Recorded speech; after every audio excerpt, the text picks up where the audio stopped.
Hi everyone, Arlynn here. Welcome back to my Country Craft Corner and Arlynn's Travels. How in the world are you guys doing today? It is so good to see you again, and thank you so much for stopping back by to see what I'm up to. And what I'm up to today is I believe I'm going to try to finish my cruise report series today.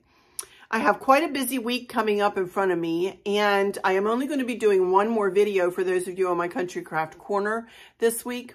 Probably on Friday. It may be Wednesday, but I think it's probably going to be on Friday. Chris and I are traveling over to Harrisonburg, Virginia tomorrow to go to a little store that I like to go to over there to spend some of my birthday money. And Thursday we have the concrete coming and they're going to put that down. So I may wait till Friday to do my second video so that I can give you a concrete update and show you everything with the pool and everything. So I think I am going to try to finish the cruise report today so that we can get it in the can and so that you guys can, if you need to, chop it up in sections and watch it, then you'll have time to do that through the week here. All right.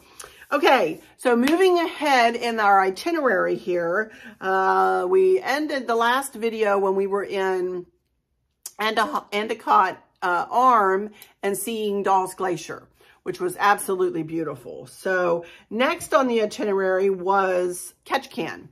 And Ketchikan is a quaint little town that its claim to fame is Creek Street and also totem poles and the lumberjack show, if you've heard of that. We did not do that this year. In fact, I didn't even get off of the ship this day. Chris went off in the morning and did some walking around, and he took these pictures for us that I'll be showing you here.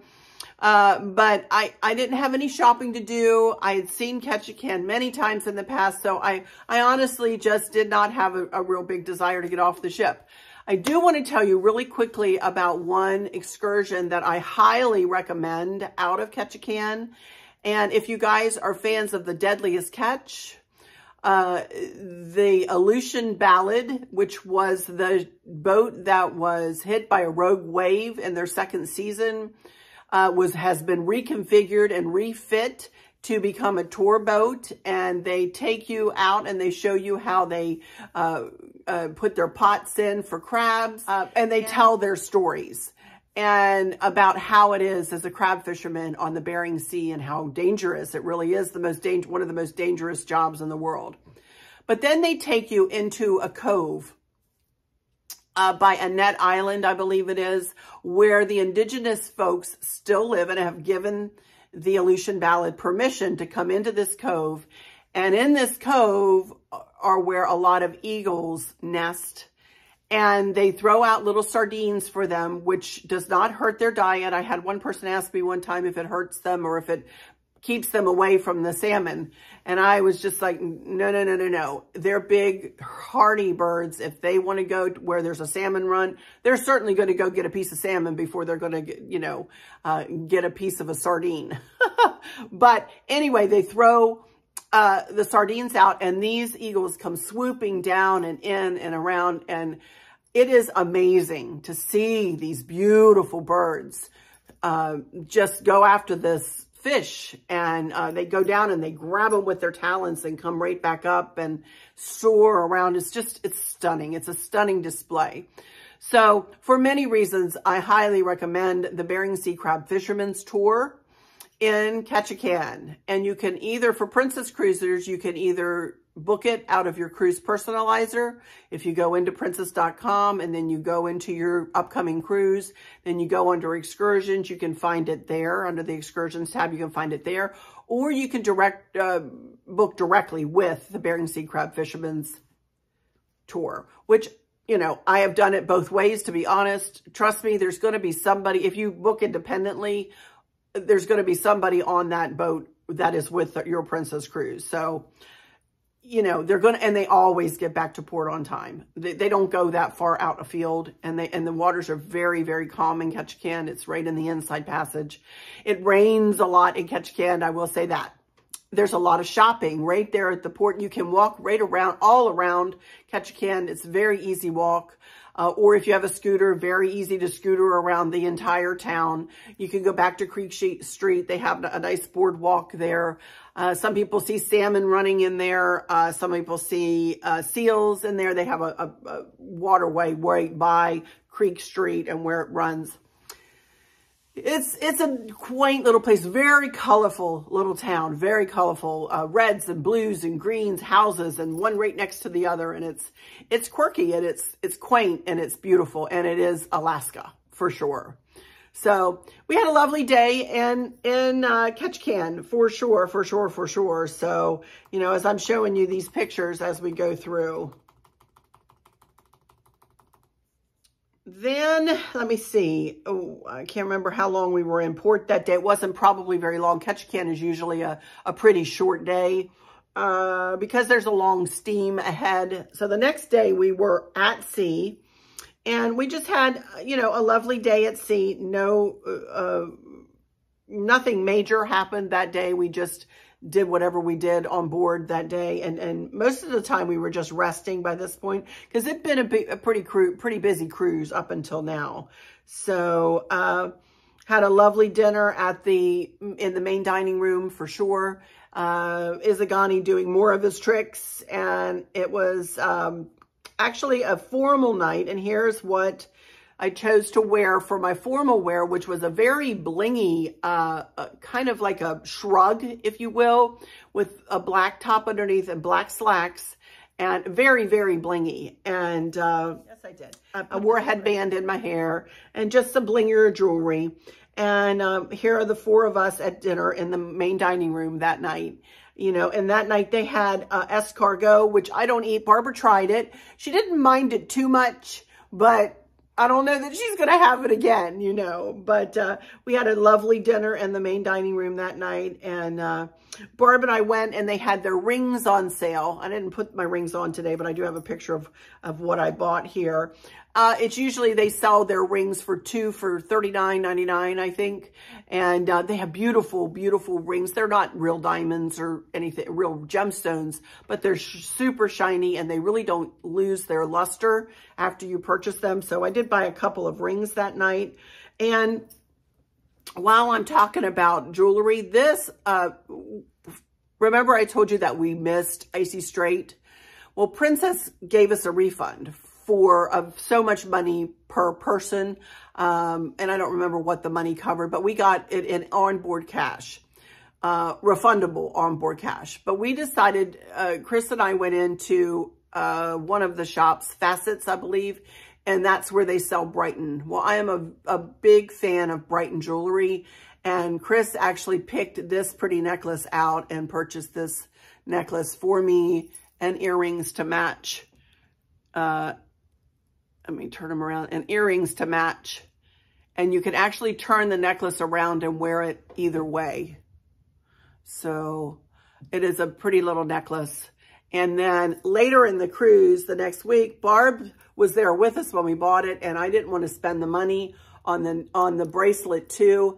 And daggone if she didn't come, and this is my birthday present, I think she told me, and she bought me the bracelet to match. Now, what a gift, kind of a gift is that, you guys? Thank you so much, Barb, if you're watching. But so I have the necklace, the earrings, and the bracelet. Oh my goodness. How lucky am I? We also went to see the show British Invasion that night. You're not allowed to take video in the Princess Theater. So I just took a picture of, you know, the British Invasion flag there. And it was good. It was a good show. It was the first time this cast had ever performed the British Invasion show on this ship. So they did a good job.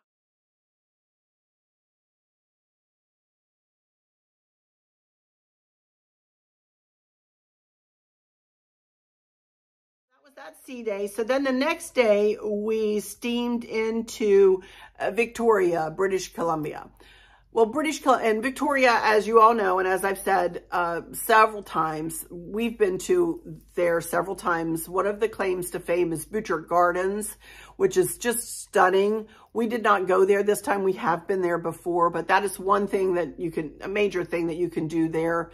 in Victoria. Also, the Empress Hotel offers high tea in the afternoon. It is no cheap thing to do though. But instead of doing any of that, we decided just to go off of the ship and just walk around.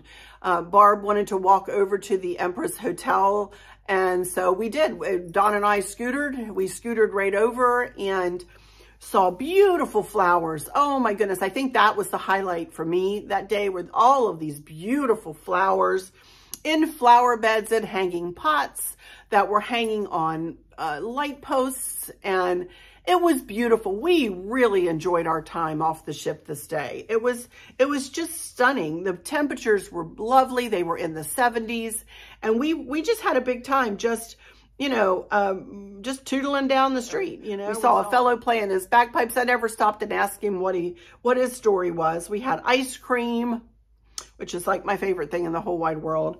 We stopped for some selfie pictures, you know, and we just had a big time. We just had, you know, you don't have to spend money every time you come into a port, you know. There's no reason why you just can't get off and walk around and explore the town. And all of the, most of the ports, I would say almost all of the ports, other than maybe, no, most of the ports that we went to on this cruise, you could do that. You could get off of the ship and you could just, I could have gotten on my scooter in any of the ports and scootered around anywhere, you know. So don't ever be afraid, especially on an Alaska cruise, that, you know, that you won't, if you are mobility challenged like I am a little bit, you will be able to get off the ship and you will be able to enjoy the towns if you don't want to do a planned excursion, you know. I don't think you have to. I would suggest that you do, though, on an Alaska cruise with Skagway and Juneau, especially because of Mendenhall Glacier in Juneau, the whale watching in Juneau, and then just because of the White Pass and Yukon Route Railroad and up into the Yukon and Skagway. There's nothing that surpasses that in my book, you guys. Absolutely stunning scenery, and there's so much to see with the iconic Alaska sign and Welcome to the Yukon sign and so on and so forth. So it is doable, but I highly suggest that you do try to do some excursions if you've never been before. So, but of course we've done all of these ports before, so we just got off and enjoyed. And had a nice dinner in the main dining room that night again. And then it was time for turnaround day. The next day was turnaround day. So, and I am kind of talking through this just because we did not do a lot. And that's why I say I think I am going to go ahead and do the Pacific Wine Country Cruise, because honest to Pete, you guys, we did not do a lot. We rested a lot on that cruise. We had done a lot on the Alaska cruise, and we were just happy and content just to rest and spend time with one another, get together and talk with our friends, really spend good quality time with them, you guys, when we weren't having to run here or run there or do this or do that. You know, everybody cruises for different reasons, and we certainly do cruises where it's port intensive, and we go and we learn about the history and we learn about, you know, everything in whatever port we're going to be visiting. But there are times that we take cruises just to take the cruise and just to enjoy the ship and just to enjoy the camaraderie with our friends, you know? So everybody does cruising differently, and I don't think anybody should be judged for doing it one way or the other. You know, I think you should do what works the best for you and what makes you the happiest, you know, you and yours. So anyway, turnaround day, we came back into Canada Place in the before dawn. And Canada Place is one of the prettiest cruise ports that I've ever been to. And I always love looking at the big sails, you know, and especially with all the lights on, it's just so pretty coming into it. So we really took some pictures coming in first we came under the Lions Gate Bridge, and then you could see Canada Place in the distance, and we got closer and closer and just took these pictures of Canada Place. And to do a very quick explanation of what turnaround day is,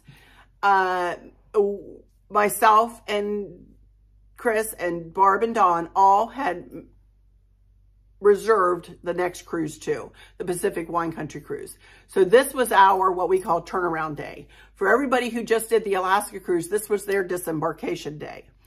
And but instead of disembarking, we got a guest in transit little card, and all we had to do was go off of the ship, and we had to follow a girl. Now, I will say the left hand did not really know what the right hand was doing on this day.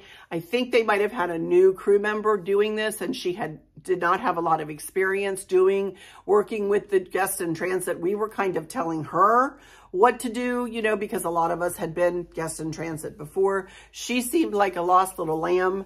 I will say that once we got into the cruise terminal, some of the other Princess employees in there kind of took over and pointed her in the right direction, which in turn pointed us in the right direction, you know.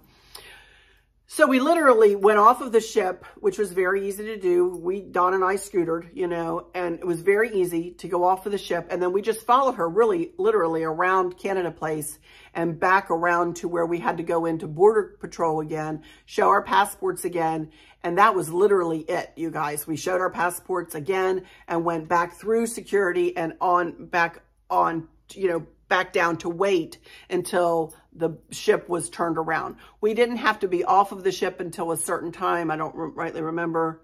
I want to say it was 10 o'clock, could have been 9 o'clock, 10 o'clock, something like that. So we waited in the cruise terminal, and we were the very first ones to go back on the ship. The passengers in transit are the first to go, then the mobility challenge to go, then the elite go, platinum go, ruby go, and so on and so forth through the captain's circle, you know, levels, if you will. So we went back on the ship this day, and again, we had lunch in the main dining room and had our orange souffle. We had a very, very, very good lunch, and spent the afternoon just tootling around the ship. We really didn't do a lot. We just spent time together. And let's see, the next day, boy, the seas were rough though. I remember that night. I do remember that afternoon. Once we got going and left port and got started down the coast of California, it got rough. The seas were rough, which we love, of course. So if you ever do a California coastal or a Pacific wine country cruise, you know, I highly suggest, if you are prone to seasickness, that you bring a little seasickness remedy with you. They had green apples out at the buffet, and I think Barb said she saw some bags, you know, throw-up bags or whatever they're called, in the bathrooms, in the public bathrooms. So, you know, just know that can be a thing. You know, we're very lucky, all four of us. We really just don't get seasick. So we're, knock on wood, we're pretty lucky about that. So we ended up in Astoria, Oregon the next day. Again, I did not get off the ship. Had no desire to get off. We were right there in the Columbia River though. That's where we were moored up, and Chris got off and took some pictures around. And again, I'm going to show you these pictures. Chris is an avid walker, and he loves to do his little walk, whether he's on the ship or off of the ship. So he's always sweet to get us pictures. And I'm not sure what that red building is, but look at the ship behind that building. Isn't that cool? I thought that was like the neatest picture. And the next day we were at sea, and it was just a sea day. Again, it looks like we did see some Pacific white-sided dolphins, and Chris caught pictures of them flying out of the water. Oh my goodness, they were having a heyday. Again, the seas were a little bit rough this day. So that evening was another formal night, and this is what I decided to wear. And I wanted to match Chris, which, you know, he's not one to want to be matchy-matchy, but I was like, I don't care. I want to match you. I want to match your purple shirt. So he had a beautiful lavender shirt, pretty purple shirt on with a pretty tie. And I wore my kimono with the purple flowers and black slacks, black turtleneck, actually, because it was chilly. And bling your purple necklace. All those necklaces came from my Amazon shop, by the way, in the jewelry gift idea box. Always a link in the description box for my Amazon shop. The next day, we were coming into San Francisco. And here we are coming under the Golden Gate Bridge. It was a beautiful sail-in, always, to go into San Francisco.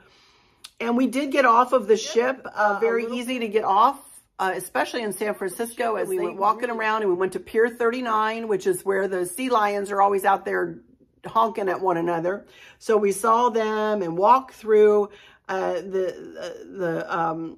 by the aquarium and walked into this Pier 39 aquarium of the bay, and it was lovely. It was just a lovely day. I didn't even know all this stuff existed the last time we were in San Francisco, because we did do a tour where we walked across the Golden Gate Bridge, and I fell on the Golden Gate Bridge that time, had a fat lip, and oh my goodness, that was a mess.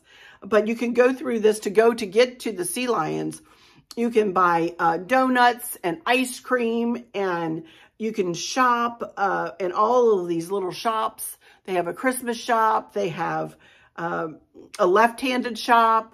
They've got, you know, all kinds of stuff, all kinds of things. So Build-A-Bear workshop, and it was lovely. They had a big carousel in there, and we really had a good time. We really had a good time walking through there, and we had a really good view of Alcatraz. Took a really good picture. I took this picture with my phone. Of all things, I took this picture of Alcatraz with my phone. It was a lovely day. As you can see, blue skies, and there we go with the sea lions. They were hilarious to watch, honking at one another and just trying to rest, and one wouldn't let the other one rest, and it was a mess. So they were funny, but I love watching them. I know that some people think that they're a nuisance or whatever, but I love watching them, you know. So they have such personalities. But we had a lovely time. It was a lovely day in San Francisco, you know. It really, really was. So that evening, we went to the Crown Grill, which is one of the specialty restaurants, and you do have to pay, I believe it's $29.99, or I believe.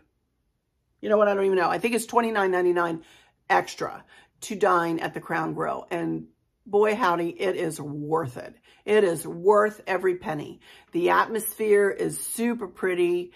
It is quaint. It is quiet. And it's a wonderful experience. And the food, you guys, goodness gracious, it was wonderful. You got to pick an appetizer, I believe, and you got to pick a soup or a salad. Then if you wanted some kind of seafood, you could pick a seafood. And then you pick your steaks, and then you pick your sides, what 2 sides you wanted, and they'd bring you as much as you wanted, and they'd bring you, like Barb and I shared some French fries, but we each had like a baked potato and a vegetable, you know, so it was delicious. I believe we all had the filet mignon. No, I'm lying. Chris had a porterhouse. Chris had a porterhouse, and Barb, Dawn, and I had filet mignon. It melted in your mouth. I am not even kidding you. It melted in your mouth. It was delicious.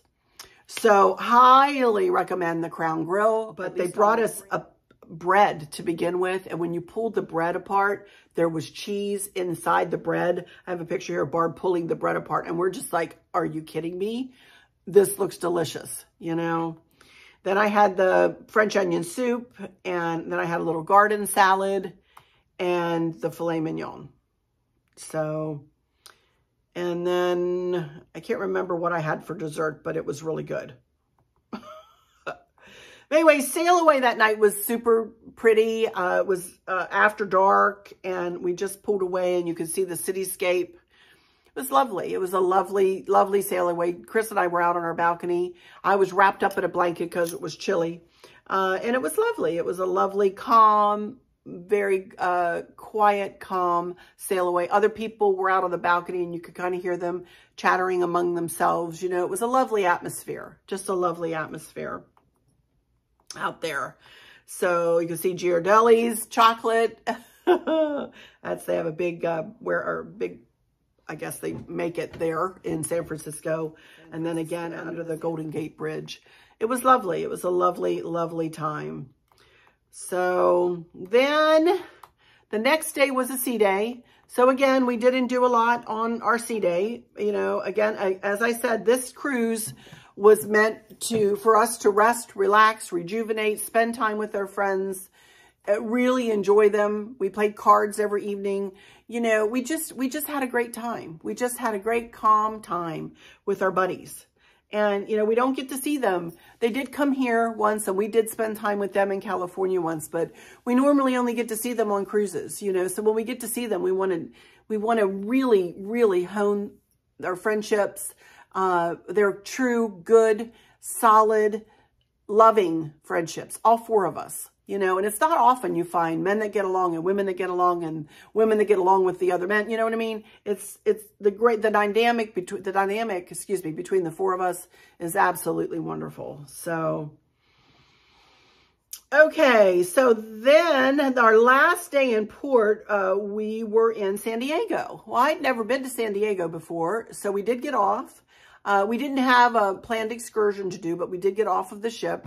And they have the Midway sitting there, big aircraft carrier, old aircraft carrier that they have opened up as a museum. We did not go in, but I did take some pictures of it, and it is massive, massive, and wow, you know, really impressive.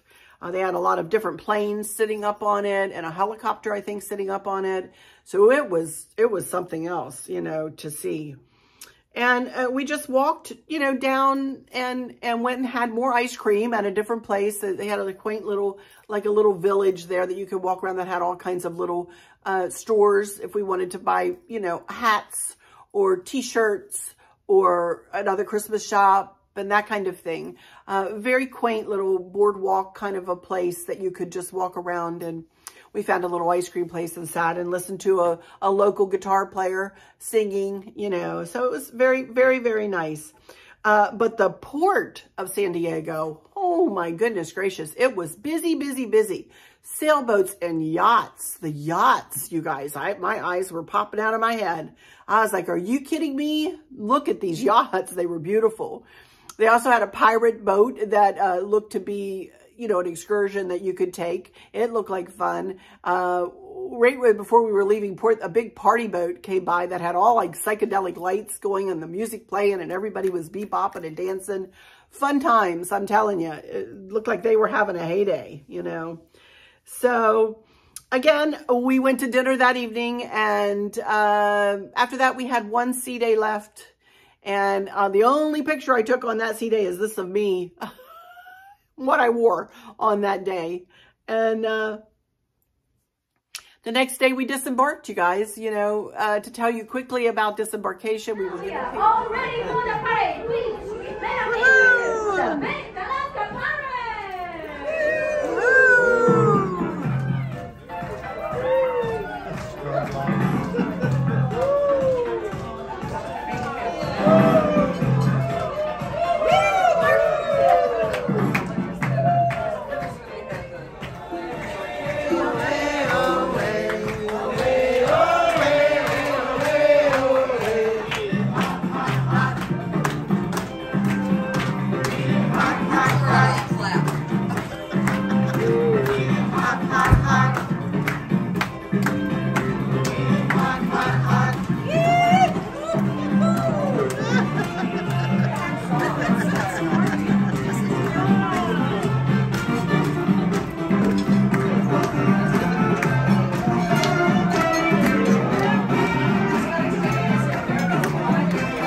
exhausted now.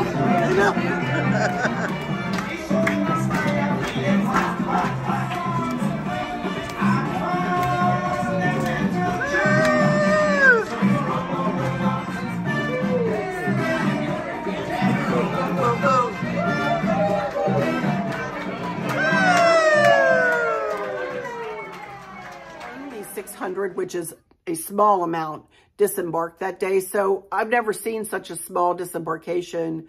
You know, they give you your luggage tags and they tell you where to go and what time.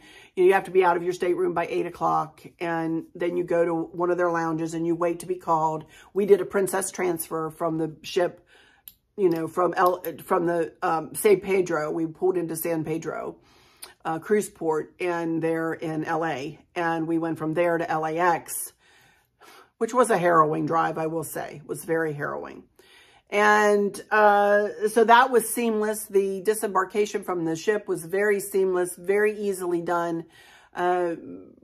Well-oiled machine there on Princess's part for sure. Our bus driver was brave as could be, driving in that LA traffic and people pulling in front of her. And, you know, I could look down, I was sitting by a window, and I could look down and there were cars that looked like they were about that close. I'm sure they were further away, you know, to the bus. It was a harrowing trip. There was an accident, so we were stuck in traffic. That is one thing that I would like to caution you guys about is your flights home.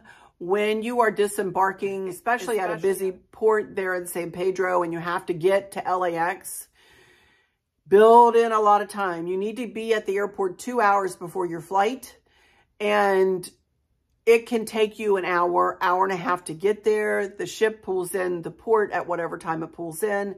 So we don't ever make our flights home before noon usually. And even noon is cutting it kind of close. I think our flight was at 12:40, something like that, you know.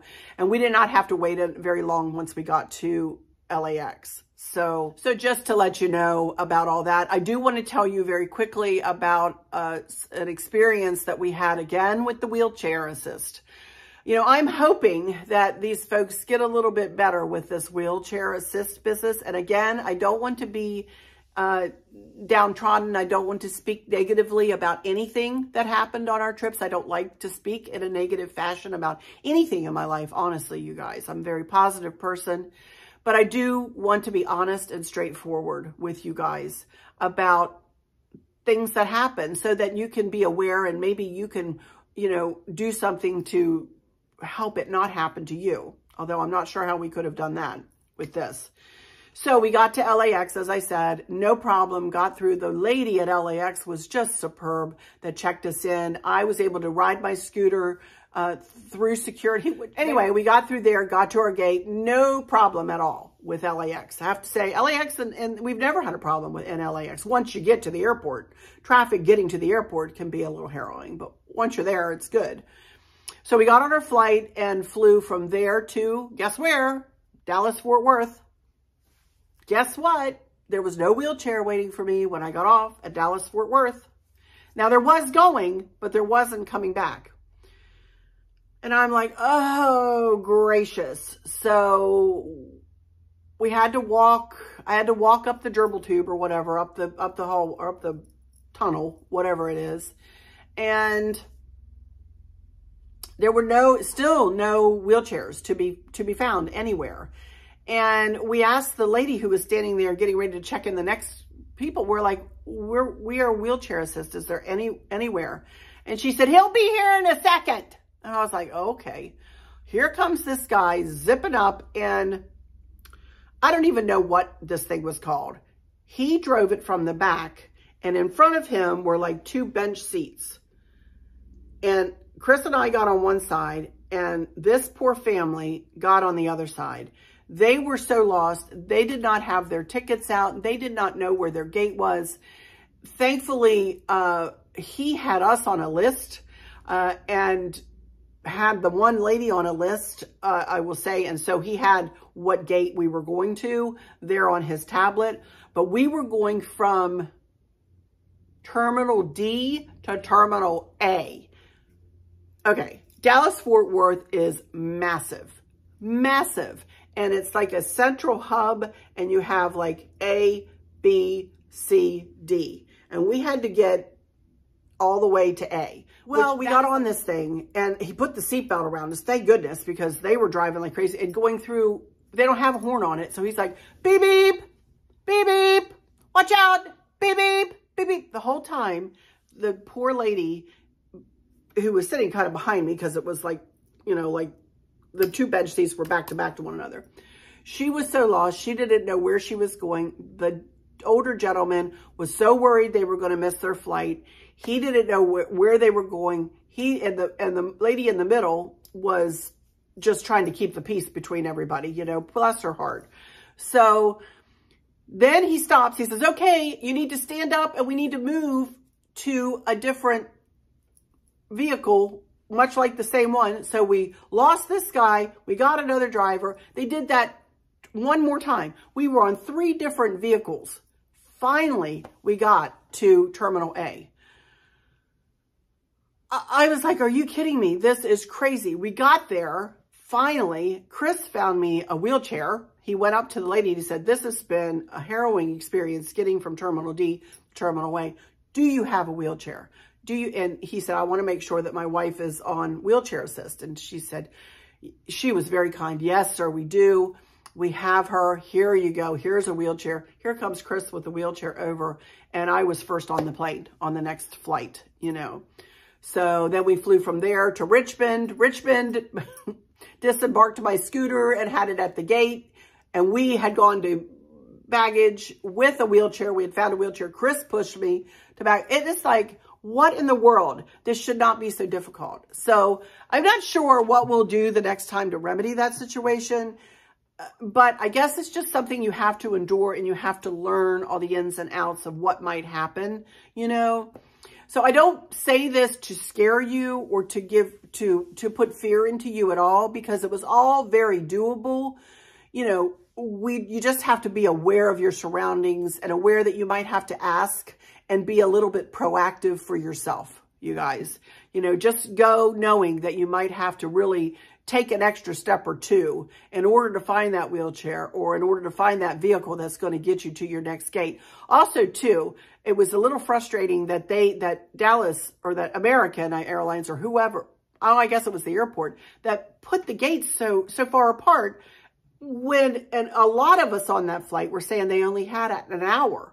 And if you walked that, they said it would take at least 45 to 50 minutes.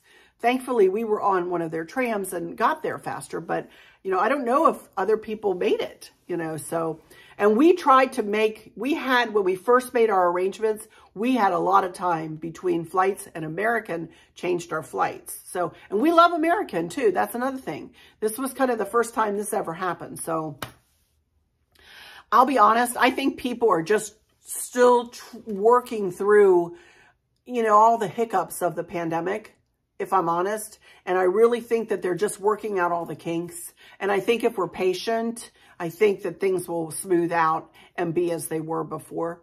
You know, I just think we need to put our patience hats on, and which I did, you know, and I have to say, Chris and I remained calm. We never said an angry word to anybody. We were never snappy with anybody. And if they were snappy with us, we joked around with them, and we got them so that they were in a better mood by the time they dropped us off, you know, because we're there to make people's days better. Yes, we're trying to get from point A to point B to point C to point D, but I don't want anybody to struggle and to suffer and to be in a bad mood. And those folks, I feel so sorry for them if they are kind of discombobulated, because like the people sitting behind us who were also discombobulated, which brought on fear in them. You know, I believe they were fearful. And, you know, when you're afraid, you're going to lash out. And, you know, so we just Chris and I tried to remain calm and tried to remain kind. So, and that worked for us, because it really helped the driver to calm down and to be able to deal with the other side of the vehicles, you know. So, but anyway, all in all, we had a wonderful time. It was really and truly, like I said the other day, a cruise of a lifetime. I would do it again in a heartbeat. They don't offer that Alaska itinerary for next year, though. And I think this year they did it in the spring, and then at the end of the season, in the spring and in the fall, kind of. It kind of sandwiched the season, if you will. But what a wonderful cruise to be able to do all the different ports that we had never done before. The Grand Princess, again, was very good to us. The Grand Princess crew, thank you again. Shout outs to everybody. Y'all were wonderful. Princess Cruises, again, unsurpassed in my book. Absolutely wonderful. I will say our next cruise is going to be our first Holland America cruise, and we will be going on it with Scott Singer and our friend Cheryl and Barb and Dawn and Chris and I, and it'll be over the new year. Cannot wait. Cannot wait to do that on the new Amsterdam, one of their newer ships. So that should be fun. Into the Caribbean. So looking really forward to that.